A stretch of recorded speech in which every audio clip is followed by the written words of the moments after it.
Amém. Boa noite, gente. Graça e paz.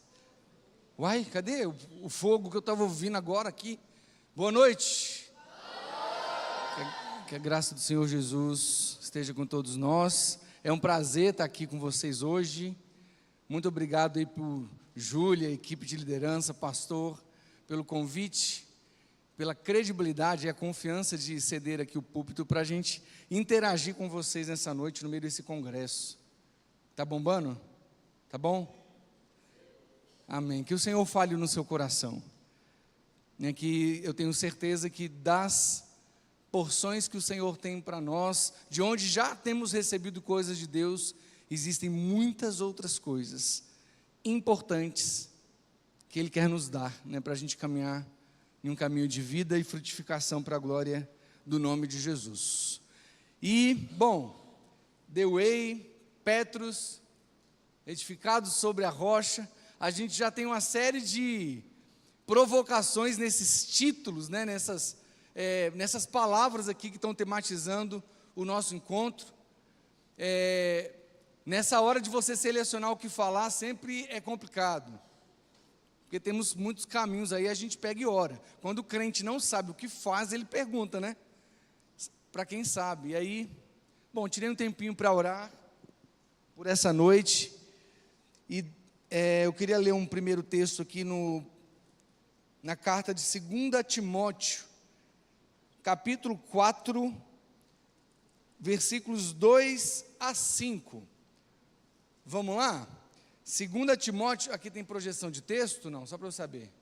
Tem? Então, maravilha. 2 Timóteo, capítulo 4, versículos 2 a 5. Vamos ler juntos aqui, porque aí a gente lê uma versão só. No 3, hein? 1, 2, 3. Que pregue a palavra, insista, quer seja oportuno, quer não. Corrija.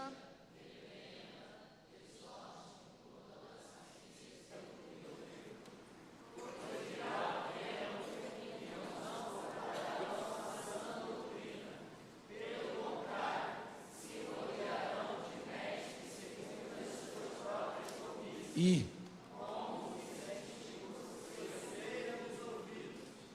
eles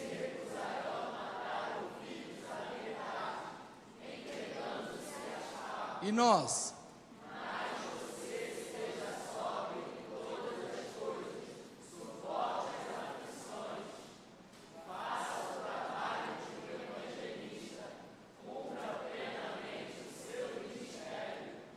maravilha.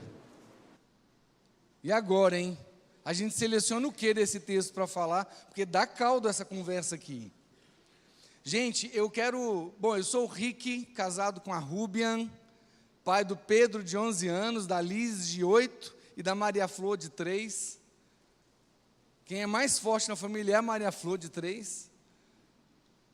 Temos servido a Deus aí desde 2001, 24 anos já como missionários em tempo integral pela Jocum, e atualmente a gente lidera a base da Jocum Carioca, que tem a sede ali em Santa Cruz da Serra, Duque de Caxias. Então, prazer. E você sabe que os tempos atuais, eles são muito desafiadores para nós, como igreja. Eu percebo que o Senhor está fazendo um soprar de Deus tão bonito, assim, que está fazendo a gente chegar aqui hoje. Eu estou vendo uma nova geração atraída realmente por um desejo de agradar a Deus. Mas quando a gente chega perto, faz de conta que isso não é a realidade aqui, é só lá perto de mim, na igreja lá de Belém do Pará, ou aqui não deve ser, mas quando a gente chega perto, a gente tem encontrado um emaranhado de confusão nas emoções, fragilidades difíceis até de nomear, vai abrindo uma janela a cada dia para uns nomes diferentes aí, para explicar o que está acontecendo dentro das emoções aí, da sociedade de uma forma geral.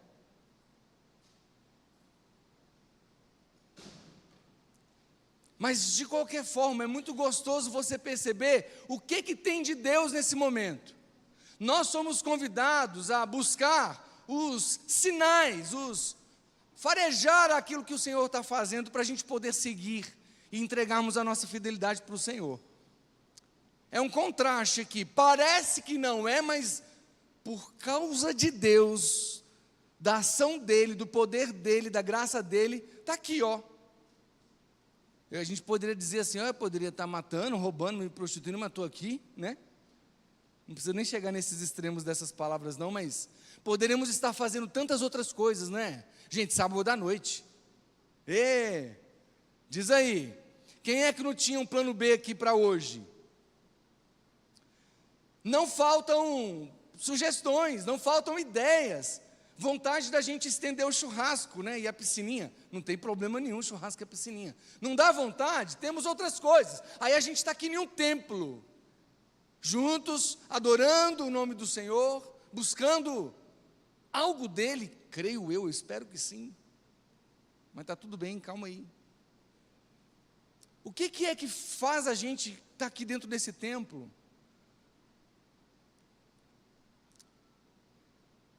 Ele é aquele que efetua em nós o querer e o realizar. A gente está aqui porque Ele mesmo tem gerado em nós essa vontade de, ao invés de estar em outro lugar, estar aqui. Isso não é mérito nosso não, viu? Por mais que você escolheu, se nós chamamos Ele de Senhor, gente, Ele é o dono. Ele que movimenta as coisas, vem dele todas as coisas, a força para caminhar, a força para decidir e por aí vai. Mas eu acabo de voltar de uma viagem aí longa que eu estava com a minha família, a gente tem abraçado um projeto para trabalharmos com povos muçulmanos, descobrimos que existem milhares de comunidades de imigrantes espalhadas pela Europa. Hoje a gente tem um movimento de crescimento do islamismo que é indescritível. Bom, estávamos por lá para poder avançar aí em alguns projetos que o Senhor tem colocado na nossa mão aí, confiado a nós. A nossa base, a gente trabalha, a nossa base missionária aqui, a gente tem um grupo que atua com artes, né, para pregação e evangelização nesses avanços missionários, e nós constatamos que mais de 80% dos povos hoje que não são alcançados, eles são de tradição oral, ou seja, eles processam, organizam ali, eles se desenvolvem a partir de compartilhamento oral, manifestações visíveis. Ou seja, a arte nesse aspecto, ela tem um valor muito grande de colaboração, porque você pode entregar a Bíblia para alguns desses povos, na mão deles, traduzida na língua deles, e eles vão colocar na estante, porque eles não são da leitura, em outras palavras é isso. E aí nós fomos sendo convocados aí para quebrar a cabeça, buscarmos Jesus, para saber como é que a gente podia colaborar com arte, com música, e com diversas outras linguagens aí, para a pregação nesses povos e para o discipulado deles, e por aí vai. Então a gente está com um laboratório aí, longo, profundo e bem desafiador, mas está dando certo. Tenho algumas histórias boas para contar sobre isso já, graças a Deus. Mas não é isso que eu quero focar agora. Nós nos juntamos a um grupo de outras 400 pessoas, mais ou menos, lá nos Jogos das Olimpíadas na França agora, acabamos de chegar, trabalhamos em todas as tardes e noites, nas ruas, em diversas praças espalhadas lá de Paris, que é onde a gente inclusive tem encontrado a queima-roupa, assim, ó, os muçulmanos passeando na casa deles, porque hoje tem lugares que você vai na Europa e você fala assim, mas cadê o europeu? Porque você olha para o lado e você só vê os imigrantes, assim.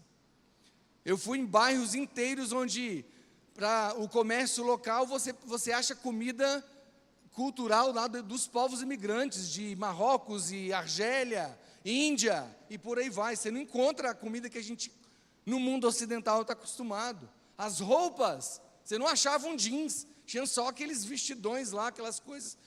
Chocante. Nos grandes polos aí, nos grandes centros,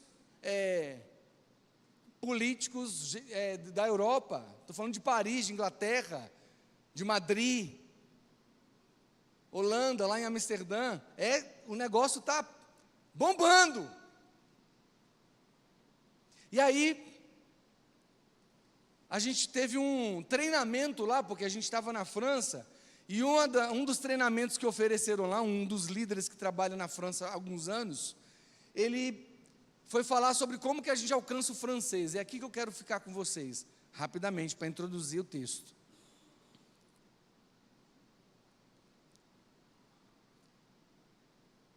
Falou 3 coisas. Olha só, para você trabalhar com o francês na rua, conseguir pregar para ele, você tem que saber de 3 coisas.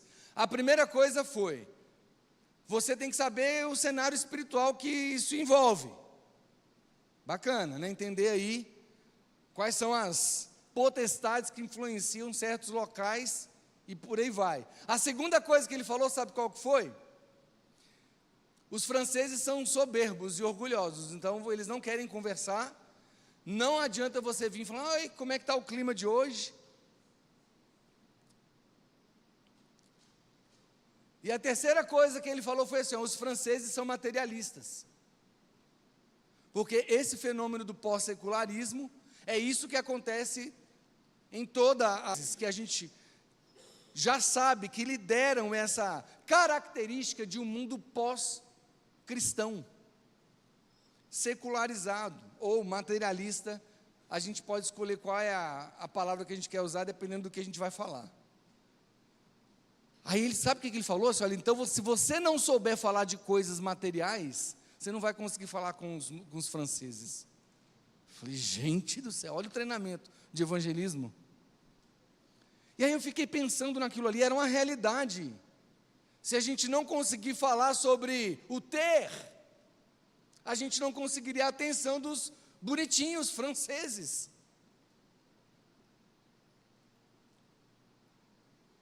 E aí eu fiquei, Deus, aonde a gente chegou, né? Quando a gente fala de Europa, a gente está falando do berço cristão, a gente está falando nós estamos aqui hoje por causa da evangelização de europeus. E hoje é um colapso, gente, é um colapso. Nós estávamos numa equipe de 16 pessoas. Eu passei por igrejas que a nossa equipe era maior do que o número de igrejas, o número de membros da igreja. Olha que loucura! E aí eu fiquei pensando, né, Deus, nós estamos longe no Brasil disso, sim. Eu ousaria dizer, gente, que nós estamos expostos às mesmas coisas já. Isso tem a ver com o cenário global. Isso tem a ver com essa coisa das tecnologias, o mundo conectado, o mundo que fala linguagem igual, o mundo da imagem, e que todo mundo lê a mesma. E aí eu comecei a orar, eu falei, Deus, tem misericórdia de nós temos que nos achar. Mas deixa eu voltar aqui para a gente...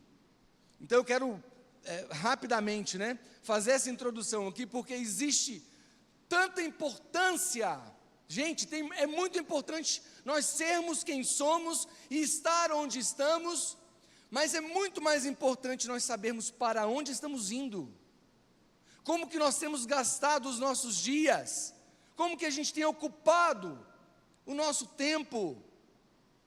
Se eu estudo para quê? Se eu me comunico para quê?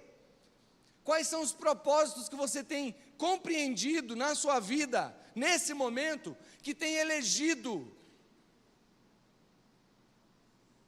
as suas escolhas, que tem tido a sua devoção, que tem pedido aí a sua atenção? Onde estão os nossos amores? Em outras palavras.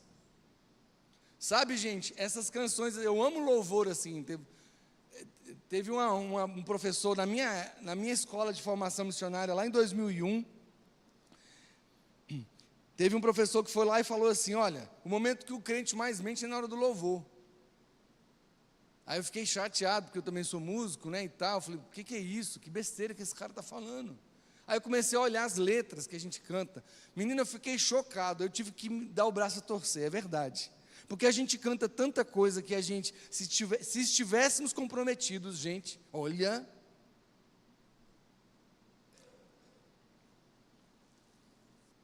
Mas eu quero falar sobre a nova geração, eu quero falar sobre esse tempo que nós estamos hoje, um pouquinho.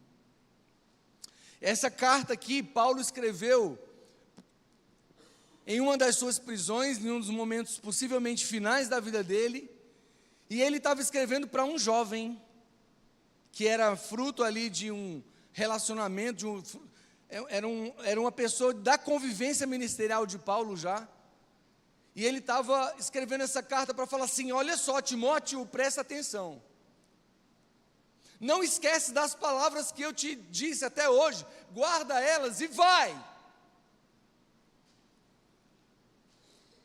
Sabe como que eu enxergo a nova geração? Assim, quando eu falo da nova geração, eu estou falando de vocês. É o tal do Gen Z, né? Geração Z. Que eu não sei se eu estou falando de 12 a 27 anos, 28 anos, que eu acho que majoritariamente é o público que está aqui hoje. A geração Z está chegando com uma série de características, né? E um movimento bonito, né? Que eu estou falando que traz a gente aqui hoje. Ok, maravilha, bênção. Eu trabalho com um bocado lá na minha base. Eu sou líder de uma base missionária que o público-alvo é o jovem. Pensa se eles chegam bonitinho lá. Pastor sabe, né, pastor? Não chega bonitinho. Os jovens, eles chegam com os carrapichos dele lá, mas assim, querem servir Jesus, tem um chamado e aí a gente trabalha para poder dar. Eu cheguei aos meus 19 anos na missão. Está fazendo conta da minha idade, né, agora, né? Tenho 43 anos, muito feliz por isso, muito bem vividos.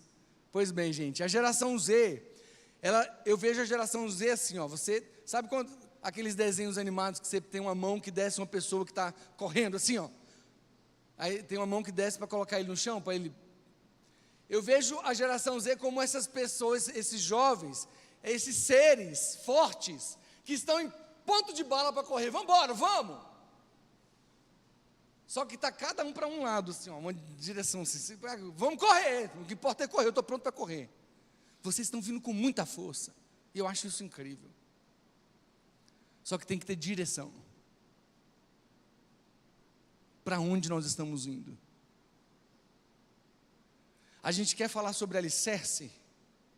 A gente quer falar sobre um terreno seguro? Nós temos que saber ao Deus que nós estamos adorando, quem Ele é, de uma maneira pessoal. Nós temos que saber também se a nossa vida diária ela está compatível com aquilo que a gente está cantando e vivendo nos cultos. Quem está entendendo? Deixa eu ver. Vocês estão entendendo, gente? Sabe por quê? Não é interessante que nenhum de vocês, égua véia, com todo respeito, não é interessante que nenhum de vocês se perca. Não só vocês, mas agora eu estou falando para vocês. Gente, a sua escolha, ela me interessa. Ela interessa a liderança dessa igreja. Ela interessa para o Senhor e para o reino de Deus. Presta atenção como que você está vivendo. Não é cada um fazendo o que quer. Não é você dizendo assim, olha só, cada um no seu quadrado, como diz o poeta, né, o profeta, não sei. Não, gente. Nós pertencemos a um reino de uma família só, que está enxergando um futuro só, que tem um propósito só para todos os homens até o fim. Em outras palavras, o meu compromisso e o seu compromisso é de que o reino de Deus esteja crescendo, porque a nossa família traçou isso para nós. A nossa família traçou isso para nós. Quem é que eu estou falando de nossa família aqui? Meu pai e minha mãe? O que vocês acham? Gente, Efésios 2:10 diz que nós somos feitos para o louvor da glória de Deus. Efésios 2:10 diz, somos feitura dele, criados em Cristo para boas obras, que foram pensadas para nós de antemão, antes que a gente imaginasse que estaríamos aqui hoje. A gente pode afirmar nesse texto que foram preparadas algumas obras para nós que a gente nem imagina. São caminhos de Deus, pessoais, intransferíveis, que nós temos que caminhar. Mas, gente, isso não acontece automaticamente. Então, nesse texto aqui, Paulo está falando para Timóteo assim: Timóteo, olha só, não é simples o cenário, nós vamos ter desdobramentos aí terríveis, fica firme, inclusive fica firme diante dessas ondas de filosofias vãs, estranhas. Afirma teu pé, firma teu pé, firma o teu pé.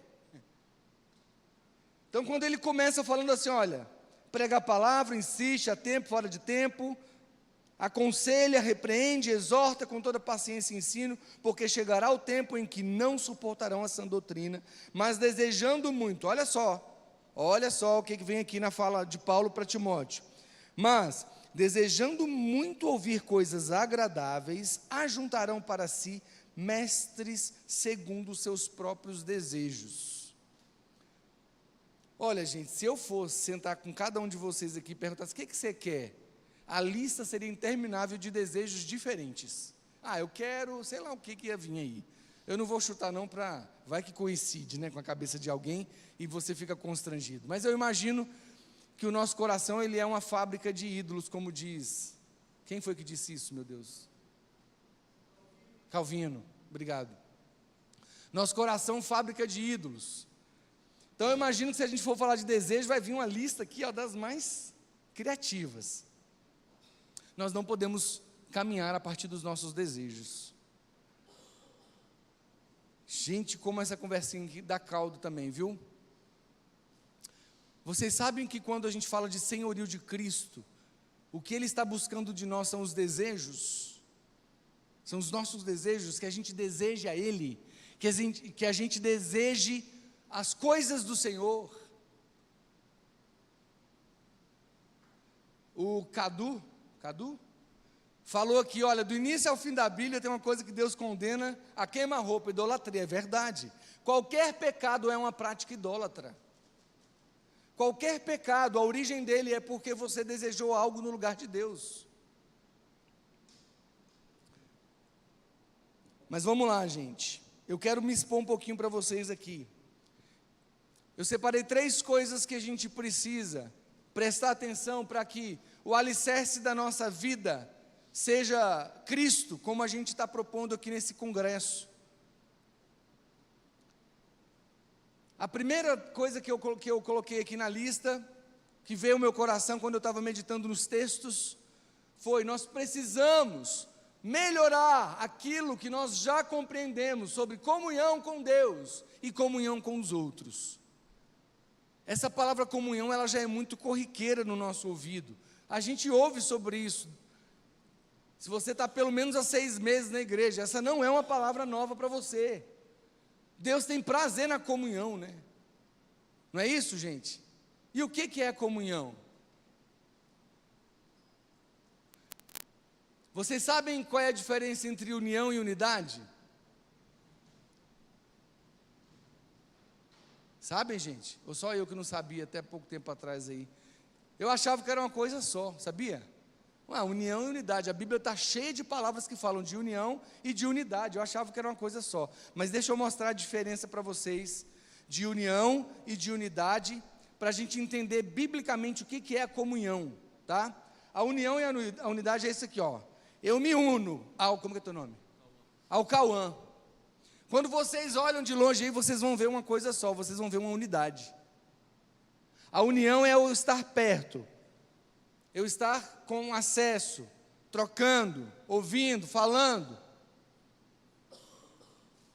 Deus quer de nós primeiro a união, a unidade é consequência.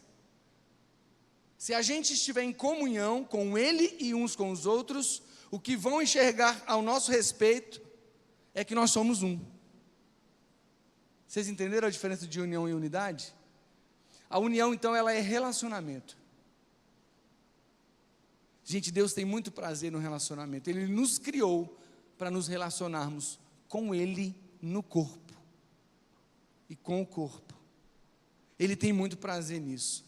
No Salmo 133 diz: ó, quão bom e agradável que os irmãos vivam em união, em relacionamento. E lá no final do texto, o autor diz assim, ó, nesse lugar Deus ordena uma bênção. Quem quer uma bênção de Deus aqui? Quem quer? Se a gente andar em comunhão, em união, já existe uma palavra de cumprimento de algo que Deus vai nos acrescentar. Deus não pensou ninguém se virando sozinho e tentando eleger as coisas para a sua vida sozinhos. Não é, gente. Gente, o reino de Deus é um reino coletivo. A gente tem que avistar as mesmas coisas, na diversidade dos dons, talentos, vocações, chamados. Está aqui outra coisa, que é, cada uma dessas palavras significa uma coisa muito diferente, a gente faz um bololô. Mas o fato é que nós temos talentos, dons, vocação e chamado, mas que tudo que nós temos e somos como igreja, precisa estar indo na mesma direção. Em outras palavras, precisa estar cumprindo a grande comissão. Rique do céu, não acredito. Gente, eu não estou aqui defendendo sardinha, porque eu sou missionário. A grande comissão, ela não é uma coisa associada somente a missionários, e eu sei que vocês sabem disso. Então não finjam de besta. Nós temos respostas muito importantes, gente, para dar para o Senhor, e nós temos perguntas muito importantes para fazer para o Senhor. Deus, eu não sei como é que a minha vida se encaixa na grande comissão. Vocês acham que essa é uma pergunta boa? É uma pergunta que talvez está aqui na cabeça de alguns de nós? Como é que, você já parou para pensar, gente? O que a sua vida tem a ver com a grande comissão? Pois é, tudo o que nós temos, somos e fazemos, precisa estar cumprindo a grande comissão. Ah, Rick, mas eu sou professor. Pois é, você tem que entender melhor então o que é ser professor na perspectiva do reino de Deus. Se vira se você não sabe disso ainda. Faça perguntas, busque os mais sábios, estude, leia, ore.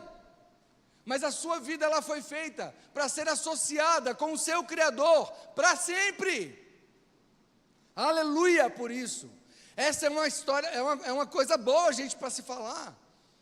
Alicerçados em Cristo não é uma poesia distante da realidade. Alicerçados em Cristo significa que não tem absolutamente condição alguma de ter vida se não for no Senhor, se não for com Cristo nos liderando. E é Ele quem estabelece esses propósitos para a nossa vida, e são muito bons. Então a gente tem coisa para conversar. Nós temos que direcionar a força dessa geração que eu sei que vocês querem agradar o Senhor. Eu sei que alguns de vocês aqui estão cantando músicas e muitas vezes vocês estão assim, Deus, eu nem te conheço direito, eu quero conhecer. Eu sei que existe isso, porque isso faz parte de um processo normal de crescimento para alguém que escolhe caminhar com Jesus. Gente, nem sempre a gente sente, sabia? Teve uma vez que eu preguei num acampamento de jovens, tem muitos anos isso, aí na hora do louvor, gente, era um negócio assim, eu não tenho nada contra, pelo contrário, né, sou músico também, amo o movimento de adoração, estamos juntos, tá? Não tenho nada contra, mas nesse acampamento, estava lá, a galera toda assim, tal, e chorava, era um negócio assim, mas eu estava inquieto com aquela situação, assim, tinha alguma coisa errada, mas eu ainda não sabia o que era, e a gente foi convidado para falar durante os 4 dias, eu e minha esposa, a gente ainda não tinha as crianças, né, e aí, na hora do almoço eu vi um bocado furando fila, eu vi eles comendo e deixando o prato no chão, com comida e saindo lá, fingindo de bobo, né, em vez de levar para o lixo. A gente começou a ver um monte de coisa, eu falei assim, uai, cadê aqueles adoradores bonitinhos, assim, cantando, chorando, na hora de lavar a louça, assim, sumiu, estava incoerente, gente. E eu sabia que Deus estava querendo falar com aquela turma, né, aí eu, numa dos momentos lá de plenária, né, de fala, eles terminaram o louvor da seguinte forma, eles estavam cantando, só que eu estava tão agoniado, gente, porque, sei lá, quando é acampamento, o negócio fica mais assim, porque não tem muito horário, né, eu também estava dormindo lá, está tudo bem, se quiser cantar 5 horas, a gente está aqui para falar quando acabar, mas eles estavam cantando, e eu estava assim, meio assim, eu comecei bem pertinho do altar, assim, lá onde estava tendo a programação. Eu sei que eu fui me afastando, andando. Então, quando eu fui ver, eu estava lá na piscina, e o louvor acontecendo lá, assim. Aí o Espírito Santo falou assim para mim: Rick, eu estou distante disso que você está vendo, igual você está se distanciando. Eita! Aí eu já sabia o que eu tinha que fazer, porque o Espírito Santo ele é muito bom de falar com a gente, né? Ele quer a gente, então se a gente está sensível, ele vai nos dirigir. Aí eu fui lá, na beira do pessoal do louvor, e eu falei assim para eles, assim, ó, um por um, tá? Ó, escolhe um momento aí da música e para de tocar. Aí fui lá no tecladista, ó, escolhe um momento da música qualquer e para de tocar. Eu acho que eles ficaram meio curiosos, assim, ele vai fazer alguma dinâmica, né? Eu não sei o que eles pensaram, mas eles toparam a proposta, né? Aí estava lá aquele movezão e tal, aí parou a bateria, aí parou o teclado, parou o violão, quando acabou a música, gente, deu um silêncio. Acabou. Aí eu peguei o microfone, aí eu fui lá. Falei, gente, o que aconteceu aqui agora? Um mover de Deus. Eu falei, mover de Deus, que legal, mover de Deus, bom. Quando Deus se move, coisas acontecem. E o que o mover de Deus trouxe então aqui para nós? Deu aquele silêncio. Aí uma voz lá atrás, assim, um quebrantamento. Eu falei, legal, um quebrantamento, né? Bom. Quando nós somos quebrantados, o que acontece? O que aconteceu com o quebrantamento? Deu silêncio. Aí uma voz lá no fim, assim, confissão de pecados. Falei, verdade. Quando a gente se quebranta, a gente confessa pecado. Aí eu falei, que pecados que a gente confessou aqui hoje? Pronto, no silêncio estava, no silêncio ficou. Ninguém sabia falar. Ou talvez não se sentiram confortáveis, né? Mas o fato é que eu falei assim, gente, deixa eu dizer uma coisa para vocês. Está muito difícil de ver esse movimento de adoração, onde as pessoas não sabem dizer o que está acontecendo. Onde a gente fala que Deus está se movendo, mas a gente não está vendo fruto. Ninguém está falando de fruto. E eu falei, nós precisamos nos arrepender. Isso é uma adoração incoerente. Eu falei, talvez vocês não vão querer me chamar nunca mais para falar, está tudo certo. E aí eu lembro que depois disso eles tiveram ali aí sim eu vi um negócio genuíno, porque não tinha música, eles começaram a chorar, se derramar diante de Deus. Teve uma pessoa que escreveu uma música, compôs uma música lá na hora, foi a coisa mais linda, assim. Só que tem que ter coerência.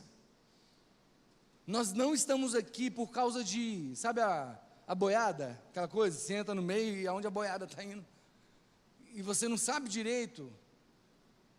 Não, gente, Deus ele quer o nosso coração verdadeiramente. Ter comunhão com Deus é um quesito para nós. Você precisa saber que o Deus que você serve, Ele fala com você, Ele quer falar com você. Eu vou ousar dizer, por toda a experiência que eu tenho, não vai ser rápido para poder explicar isso aqui agora, mas Deus ele já fala com qualquer um de nós aqui. Talvez você não está entendendo ainda a voz de Deus. Não é uma voz talvez tão familiar para você, mas eu te garanto, biblicamente, que Deus ele já fala com você, desde sempre, porque Ele nos criou para a glória dEle, e Ele quer revelar o amor dEle para todos os homens. Inclusive essa coisa de Deus falar, não se restringe só a nós cristãos. Deus ele ama todos os homens, porque Ele criou todos os homens para a sua glória. Aqui eu já tenho que falar assim, opa, calma aí, se o meu Criador, Ele já está falando comigo, e eu não estou percebendo, eu queria já deixar um formigamento aí no seu pé, para você, não vou deixar isso ficar nesse 0 a 0. Eu quero saber o que o meu Criador está falando comigo. Porque vem da comunhão com Deus, gente, e da comunhão com o corpo, esse alinhamento da direção que eu falei aqui, que a gente está pronto para correr, mas se correr em qualquer direção, a gente vai chegar em qualquer lugar, e não é qualquer lugar, é aonde Deus quer. Nós temos que andar nas direções que o Senhor traçar. Eu vou para onde Deus está, e onde Ele me quer, é na comunhão com Deus.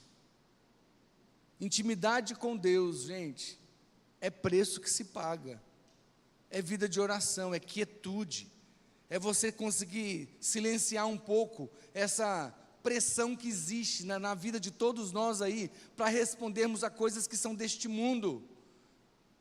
Eu não estou falando aqui sobre um evangelho que se aparta da realidade, como se a gente fosse, todo mundo se tornar missionário, em tempo integral, né? Não estou falando disso, mas eu estou falando sobre uma certeza de que a nossa vida, ela não está pautada nas coisas que se veem, porque senão eu tenho que rasgar a Bíblia, gente. Quem está entendendo o que eu estou falando? É em cima do que não se vê, mas quem disse que a gente sabe disso se a gente não buscar o Senhor? Quem disse que eu vou saber dizer das coisas eternas se eu não estiver em comunhão com o Senhor? Se eu não estiver no lugar certo? Não é por si só, não é a gente elegendo isso sozinho. Então, graças a Deus que você está aqui, graças a Deus que você está aqui, mas eu quero que você pare hoje aqui para fazer um calibre, como é que você está vivendo. O segundo ponto é, quando a gente vai lá em Filipenses capítulo 2, versículos 12 e 13, alguém lê esse texto aí, por favor, bem alto para nós aí. Filipenses 2, versículos 12 e 13, 2 versículos. O que Paulo está escrevendo para a igreja de Filipos aqui, e o que ele quis dizer nessa expressão desse texto que a gente vai ler agora?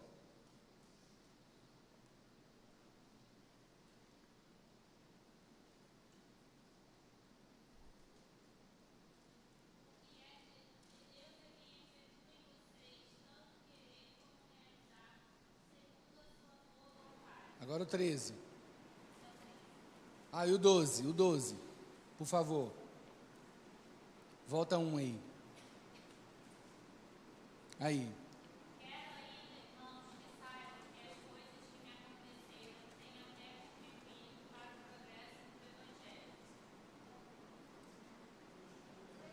Só um pouquinho, gente. Vai.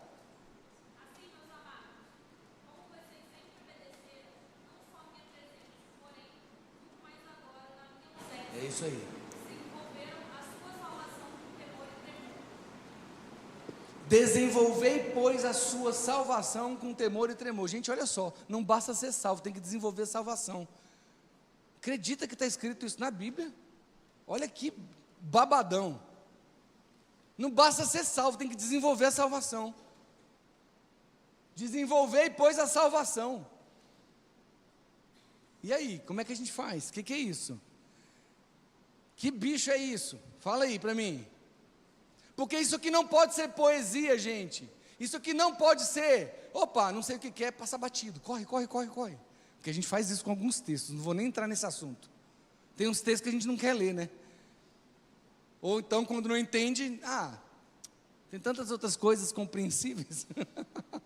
Desenvolvei, pois, a salvação. A gente recebe o dom de Deus, a salvação vem do Senhor para nós. Só que a gente começa a aprimorar o que é uma vida de salvo. Eu começo a descobrir coisas que até o dia da salvação eu não sabia.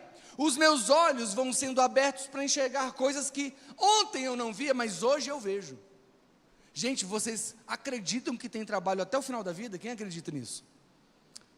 Porque a santificação é um processo que não termina. A vida, formação cristã, é o processo mais longo na vida de uma pessoa. A gente começa no dia que a gente se encontrou com Jesus, não acaba mais, até o grande dia. Bom trabalho, que o Senhor nos abençoe, que tenhamos prontidão. Gente, o crente, eu gosto dessa frasezinha aqui, o crente é este que precisa, quando acorda, falar para o seu Criador assim: Senhor, qual é a boa de hoje? O que nós vamos viver, Senhor? Porque eu não sei o que vai acontecer comigo às 4h16 da tarde, mas o Senhor sabe. Eu não sei quem eu vou encontrar na rua, mas o Senhor sabe.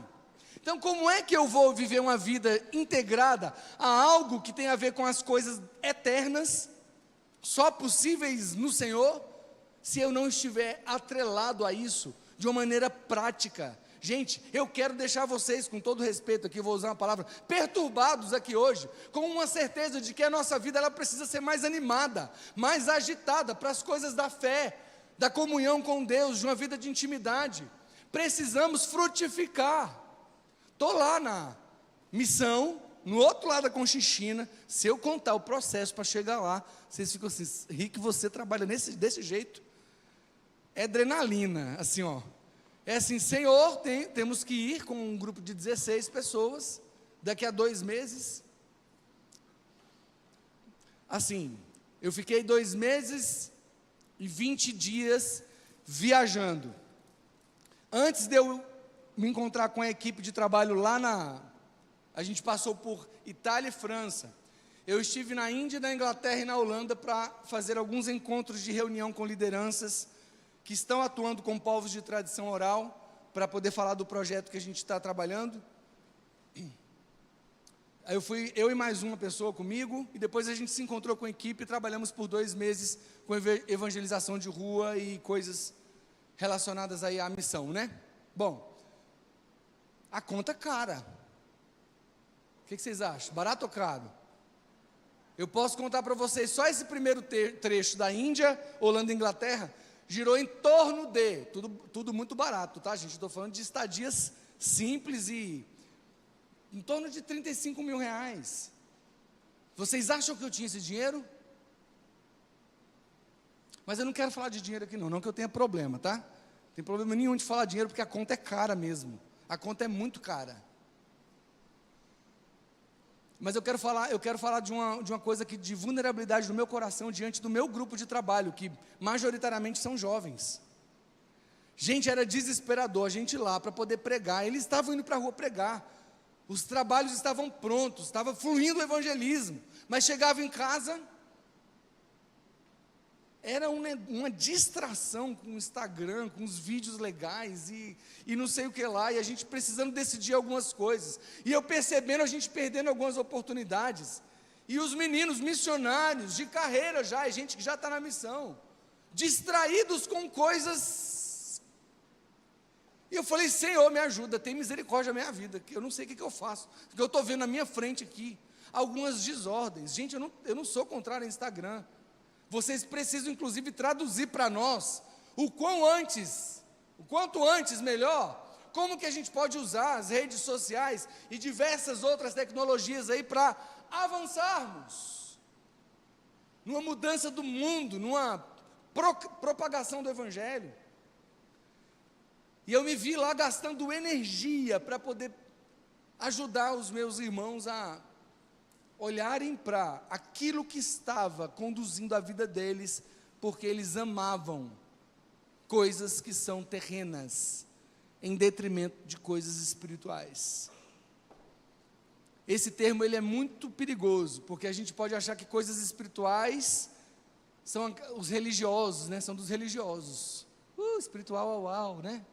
Não, coisas espirituais porque são espirituais mesmo, pertinentes a uma vida no Espírito, pertinentes a quem é crente. Você acha que eu vou tratar, quantos anos você tem aqui? Deixa eu ver você, tem quantos anos? 11. Como que é o seu nome? A Sofia tem 11 anos, gente, que linda. 11 anos, da idade do meu filho, sai para lá. Não, pode ser, quem sabe. Sofia tem 11 anos.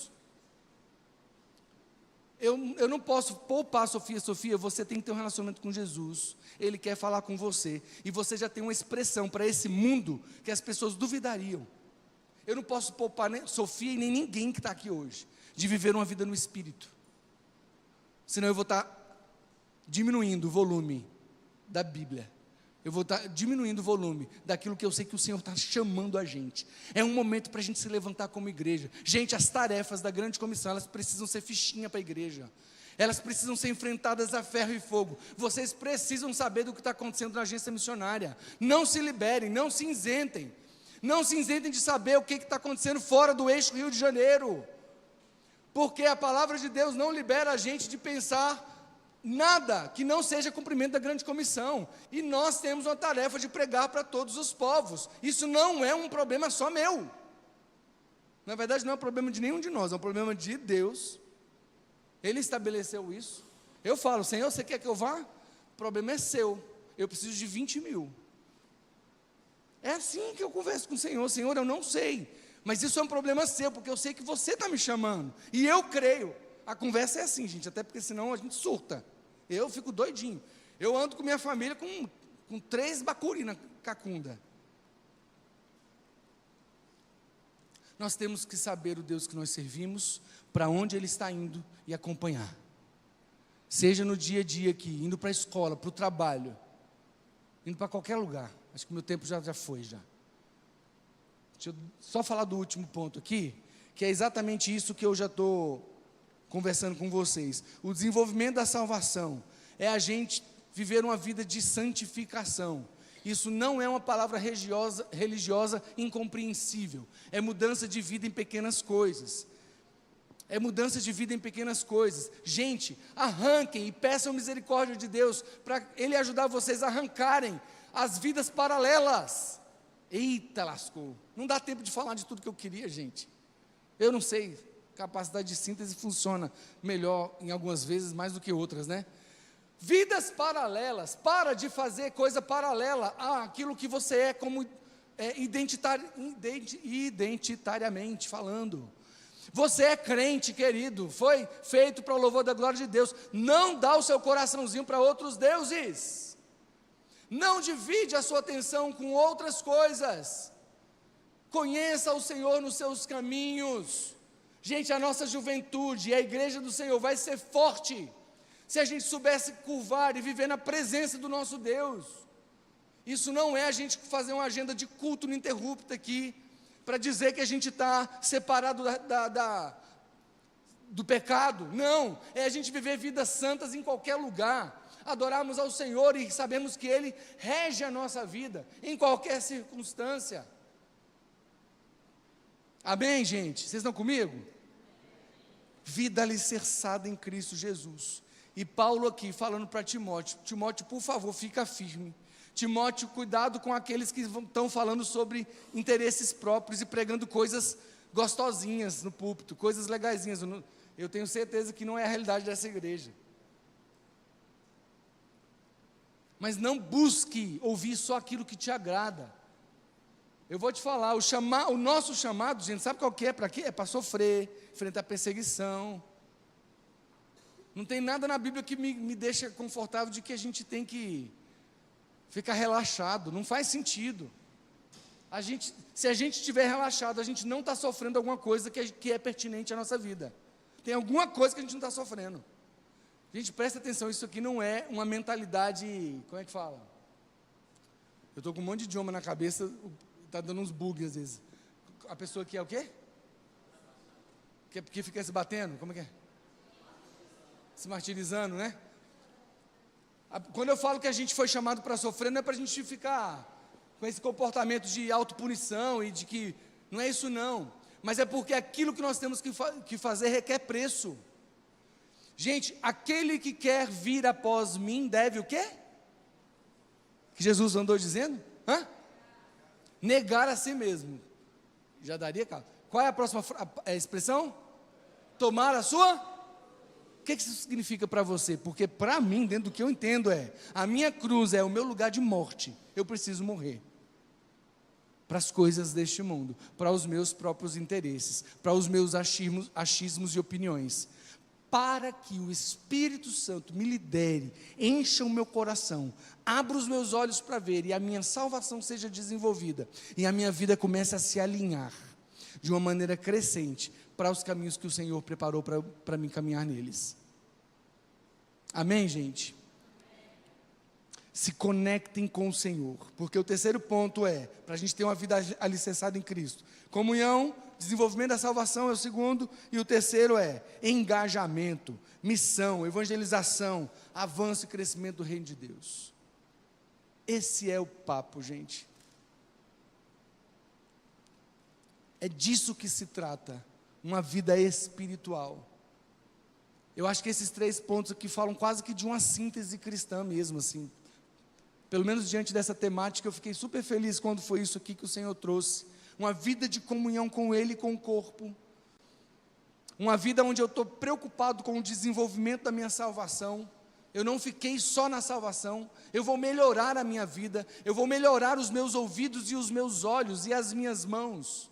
Eu vou melhorar o meu uso do tempo, e eu vou buscar ao Senhor de uma maneira crescente.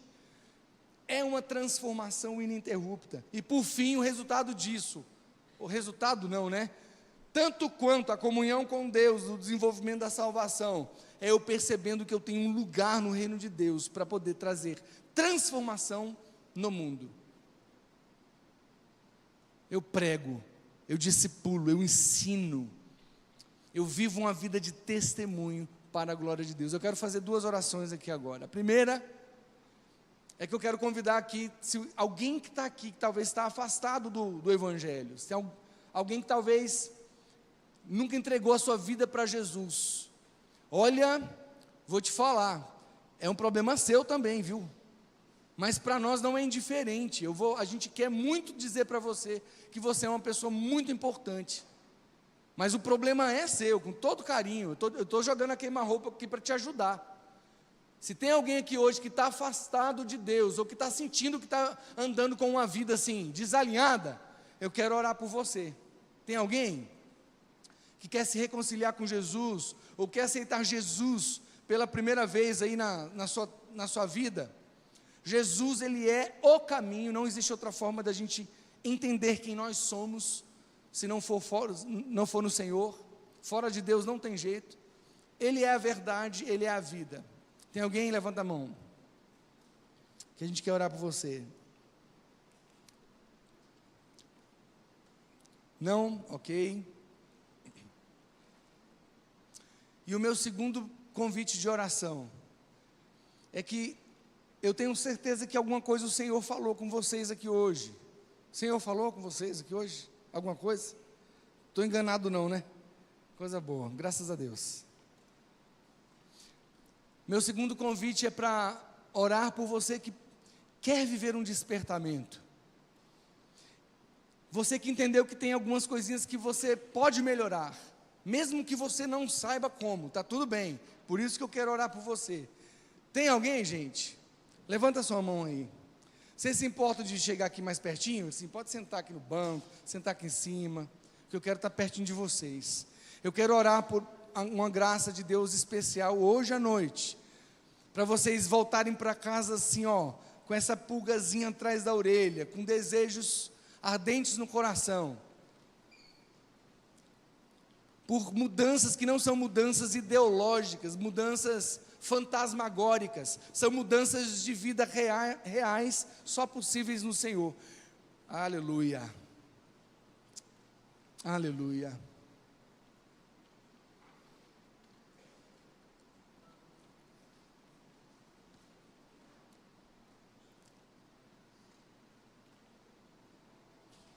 Nós precisamos nos ocupar com aquilo que Deus já está ocupado. Sabe uma coisa que eu aprendi como missionário? Uma das notícias mais fantásticas. Em 2017 eu fui para um encontro lá em Cartagena, na Colômbia, onde missionários do mundo inteiro se juntaram lá para poder... Era uma reunião, um congresso ali de missões. E lá eu encontrei pessoas que estão espalhadas nos mais diversos países. E eu tive o privilégio de reencontrar um amigo do Brasil que trabalha dentro de tribos indígenas há muitos anos. E ele começou a contar, gente, as coisas incríveis que estão acontecendo nas tribos, os milagres, o crescimento do evangelho. E a gente assim, meu Deus, a gente fica tão na cidade, né?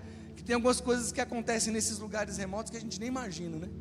E eu impressionado com as histórias que o Luiz estava falando para mim, eu perguntei para ele assim: Luiz, me conta aqui uma coisa, se você pudesse me falar a história que mais te marcou nesses 30 anos aí dentro das tribos, o que foi?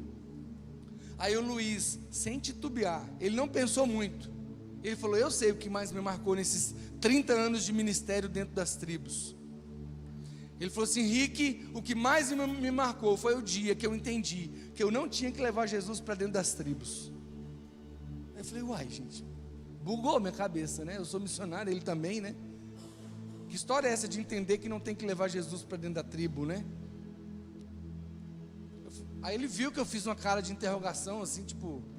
Ele, pois é, esse foi o dia que mais me marcou, o dia que eu entendi que eu não tinha que levar Jesus dentro das tribos. para dentro das tribos. Eu só tinha que ensinar os índios a verem onde Jesus já estava. Uau, gente. Sabe qual é a boa notícia? Qualquer lugar onde a gente for, Deus já está. O chamado para nós é a gente perceber Deus e acompanhar o trabalho de Deus, acompanhar aquilo que Ele quer gerar com a gente junto. Então essa é a minha oração por vocês, por essa igreja hoje, para que a gente saiba viver na companhia de Deus, que é um Deus missionário, é um Deus que está trabalhando. Jesus falou isso, gente. Jesus lá em João 5 fala assim: olha, eu trabalho porque o meu Pai trabalha. Nós estamos falando de um mundo que está sendo tocado pelas mãos de Deus ininterruptamente, e nós temos o privilégio, como filhos, de percebermos esse trabalho de Deus, de entendermos isso de uma maneira pessoal, para traduzir aquilo que nós queremos ser quando crescer, sabe? Aí a gente dá para Deus isso assim, ó, para andarmos em companhia com Ele, nas direções que Ele está propondo para nós. Vamos ficar de pé, igreja? Vocês também. Senhor, nós amamos a Sua presença. Que gostoso é a gente ter a Sua palavra convocando a gente nessa noite para pensar a verdadeira estabilidade da vida de um crente. É o tema da mensagem de hoje. Como que a gente vive uma vida estável? Deus, eu oro primeiramente para que o Senhor convença aos meus irmãos que estão aqui diante do altar e a toda essa igreja, convença-nos que a estabilidade bíblica não é a estabilidade desse mundo. A estabilidade bíblica, ela não está pautada, Senhor, no ter, na conquista, nos títulos. A estabilidade bíblica, Deus, é uma vida na Sua presença constante, crescente, para a glória do Seu nome. Então eu oro, Senhor, pedindo uma bênção especial sobre a vida dos meus irmãos, estes que estão aqui. Eu quero mudanças, eu quero uma vida mais animada, movida por liderança do Espírito Santo de Deus. Não cabe a nós aqui, nós não temos poder para transformar nada, nós não temos poder para fazer grandes coisas, nem na nossa vida, mas nós estamos aqui em confiança no Senhor, entregando os nossos corações e dizendo: transforma-nos, Senhor, e nos usa para transformar, para a glória do Seu nome, e em nome de Jesus. Então, Deus, que cada um dos meus irmãos aqui nessa noite receba dessa porção. Há um pronunciamento aqui, Jesus, de coração, que nós temos para fazer para o Senhor. Precisamos de Ti, Jesus. Para onde iremos nós, se só Tu tens as palavras de vida? Gera em nós, Deus, posturas de arrependimento mais constantes. Leva-nos para uma vida de arrependimento, Senhor, de coisas que não estão boas, que precisamos melhorar. É o jeito de falar, são crenças falsas que nós temos sobre pessoas. Eu não sei, Espírito Santo, Você conhece. Convença-nos nessa noite, em nome de Jesus, e que seja feita a Sua vontade. Opera nos corações, Senhor, opera nas mentes. Nós não queremos perder, Deus, tempo, e nós não queremos perder, Jesus, as oportunidades que o Senhor já tem nos dado na nossa vida, no nosso dia a dia. Então, Senhor, aquece os corações dos meus irmãos, aquece o meu coração e o coração dessa igreja, que sejamos vistos, Deus, nessa noite, como filhos fiéis, filhos desejosos por uma vida diante do Senhor, em nome de Jesus. Nós nos alegramos na Sua presença, Senhor, e eu quero abençoar, como ministro do Evangelho, eu quero abençoar a vida dos meus irmãos, para que saiam daqui hoje prontos para viver uma vida de frutificação. Eu envio eles, Deus, para a rotina de amanhã, para viverem o domingo deles, Jesus, a segunda, a terça, já movimentados por coisas novas que o Senhor quer trazer para eles, Deus, em nome de Jesus. Que haja o tal do desembaraço das mentes, que haja o tal convencimento de pecado para cada um, Deus, para cada um de nós aqui nessa noite, em nome de Jesus. Porque teu é o reino, porque tua é a glória, para sempre e sempre, amém. Para sempre e sempre, amém. Seja adorado Jesus, seja adorado Rei dos Reis, Senhor das nações. Leva-nos, Deus, para esses caminhos de obediência, Senhor, até o fim, e em nome de Jesus, amém, amém. Que Deus abençoe vocês. Eu quero, com todo o meu carinho, afirmar que Deus, Ele conta conosco, meus irmãos, assim. Nós nunca vamos ser mais um no meio da multidão. E isso é algo que o Senhor quer revelar para o nosso coração mesmo, Senhor. Ele quer deixar a gente seguro do nosso lugar no reino de Deus, amém? Que Deus abençoe a nossa vida, que Deus abençoe a sua jornada, a nossa caminhada. Vamos adorar Jesus. Pode voltar para casa, se você estiver